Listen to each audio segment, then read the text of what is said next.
السلام عليكم البنات، اش اخباركم؟ لاباس عليكم؟ بخير؟ اموركم مزيان؟ كنتمنى تكونوا بخير وعلى خير وفي احسن الاحوال ان شاء الله. هذا الفيديو درتو خصيصا الناس اللي كيسولوا على اش من خدمه موجوده في الامارات. كنتمنى اول حاجه تدعموا القناه ديالي باشتراك وبلي لايك الا جات على خاطركم بطبيعه الحال. وكنشكركم بزاف. بالنسبه للناس كما قلت لكم اللي باغيين يجيو للامارات وتيسولوا على اش من بلاصه اللي زعما كيسولوا على هذا الناس اللي باغيين يجيو للامارات وكيسولوا على اش من خدمه موجوده في الامارات.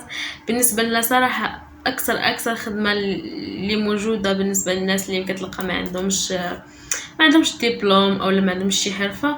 اكثر خدمه اللي كتلقاوها هنا كتلقاو خدمه القهاوي وخدمه هذا وخدمه الفنادق، خدمه المطاعم.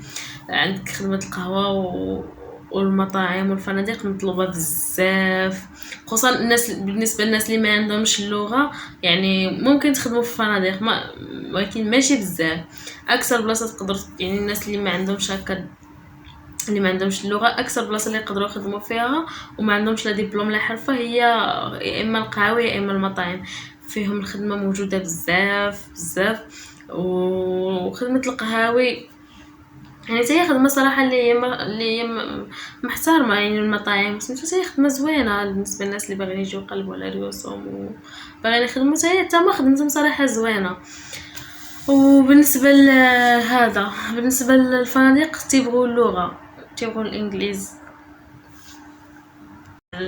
ترجع لبلادك ودير مستقبلك هادشي اللي زوين في الغربه. كما قلت لكم كنخليكم تجمعوا راسكم بزاف عليكم، يعني بحكم الظروف والتجارب اللي كتوقعوا فيها وبزاف ديال الحوايج كتخليكم انكم تجمعوا راسكم. هادشي اللي قلت لكم زوين في الغربه. والامارات راه بلاد اللي هي زوينه. حنا بزاف ديال الناس مدين راسهم ما خايبه هي بالعكس، بلاد اللي هي زوينه، بلاد اللي هي نقيه. اللي بغى شي حاجه كيمشي ليها، اللي بغى طريق زوينه كيمشي لها، واللي بغى طريق الخيبه راه كيمشي لها. غير هي بلاد زوينه. دوله اللي هي كبيره، فيها الخدمه، فيها فرص الشغل بزاف يعني فوق ما كتخيلوا. وفيها بزاف ديال الجنسيات تيجيو هنا على حق بالخدمه وخدامين وبخير الحمد لله. يعني راه كما قلت لكم راه دوله اللي هي كبيره وعطا الله فاش تخدم.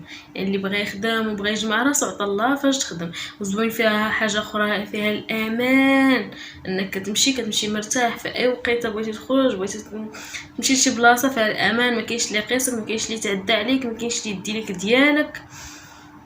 يعني ما في الطريق او سميتو ما كاينش اللي يقدر يوصلك. فيها واحد القانون اللي هو زوين. وبلاد اللي هي اش غنقولك، بلاد اللي هي فيها الامان بزاف، فيها الامان لواحد الدرجه كبيره بزاف. هادشي اللي عجبني فيها بزاف، انك كتخرج مرتاح وخارج في امان وما كاينش عارف راسك انك مثلا الله يجيك تخرج مع جوج مع ثلاثه سواء بنت او ولد او الولاد خلاص عادي. ولكن بالنسبه للبنات في اي وقت بغيتي تخرجي راه عادي جدا تخرجي نتي عادي مرتاحه. ما كاينش اللي يقيسك ولا اللي يهضر معاك ولا بحال الليل بحال النهار، عادي جدا.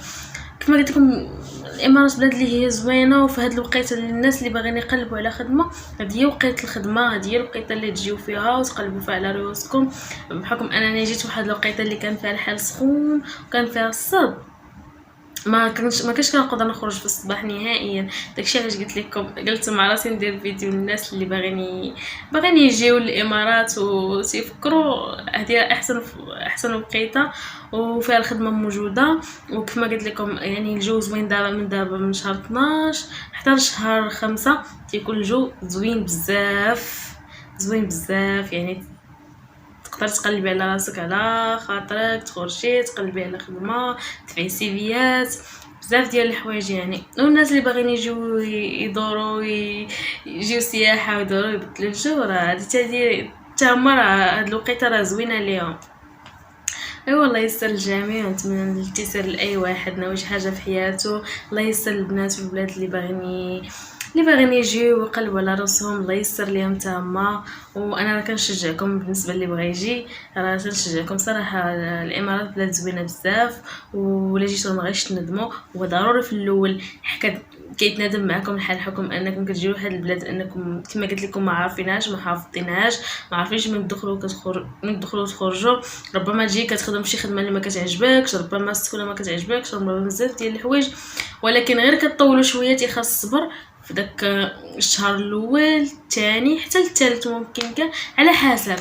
كله زهر وكله الوقيته اللي كتيسر ليه بحدك وانت كتقدم في البلاد. ومن حدك انت تعرف يعني من دخول تخرج، تعرف البلايص، كتحفظ بزاف ديال الحوايج. يعني ضروري في الاول تصبر حتى النهار اللي حتى النهار اللي كتيسر لك امورك. نتمنى الاتسال الجميع، الله يسر لاي واحد ناوي يدير شي حاجه في حياته، الله يسر ليه في طريق الخير